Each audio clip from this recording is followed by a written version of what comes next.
Amen.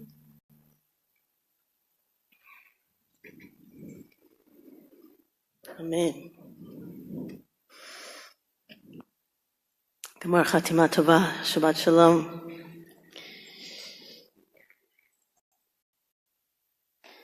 Avi mentioned the exuberant young ones, and many, many, many of our exuberant young ones are back at our home space at Kehilla.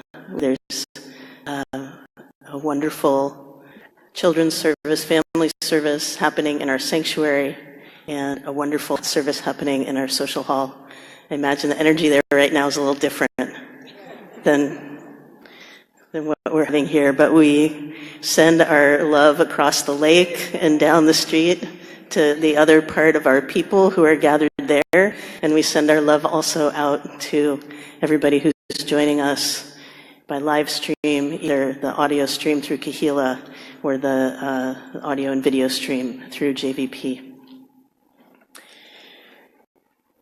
I've been thinking a lot these last few weeks about a teaching from one of my teachers, Rabbi Sheila Weinberg, about the sounds of the shofar. And she offered a one-word description of each of the shofar calls. I'm just going to remind us what those calls sound like so it'll make sense to you. So there's the tikiyah. Go ahead and join me if you want. It's like, do. And then there's the shofarim. It goes, do, do, do. And there's the truah, do, do, do, do, do, do, do, do, do. And always another tikiyah, do. Beautiful. So Sheila teaches that the tikiyah is whole, and shivarim is broken, and the teruah is shattered. And the tikiyah goes back to wholeness. And so there's this path of whole, broken, to shattered, and back to whole. And there's even a disagreement in the Talmud about what those sounds should be, because in the Torah it talks about tikiyah and it talks about teruah as a broken sound, but the rabbis didn't know what kind of crying sound that sound should represent. And so some of them thought that it should be kind of like a moaning, like the beginning of crying sound. And that's the shivarim, it's starting to come. And some of them thought it should be a wailing sound, like the teruah. And so how did they solve the problem? We do it all.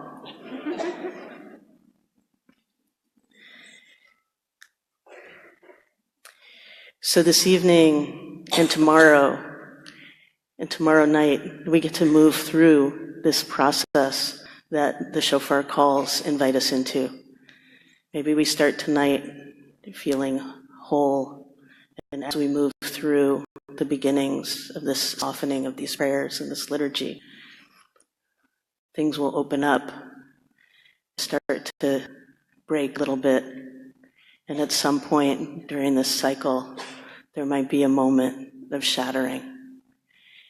And by the time we reach the end of Ne'ilah, we'll be ready again for the long Tikiyah Gedola. And not just in the cycle of the day, but the cycles repeated in the whole High Holy Day cycle. We can think about Rosh Hashanah as a beginning Tikiyah. And we can think about the 10 days in between as the Shivarim, as a time of softening and opening, making amends, looking at ourselves. And we can think of all of Yom Kippur as a big teruah, a time of shattering. Then we can come to Sukkot, which is a time of Kiyah again, a time of wholeness that understands the fragility of everything that is, and a wholeness that understands the newness of who we are, having been through what we've been through, having surrendered to the holiness of this process, of this practice. Bell Hooks wrote a beautiful book called All About Love. And in it, she offers a definition of love that comes from M. Scott Peck. It says, love is the will to extend oneself for the purpose of nurturing one's own or another's growth. I'll say that again. Love is the will to extend oneself for the purpose of nurturing one's own or another's spiritual growth. That's pretty much what we're here for. So welcome to the Love Fest.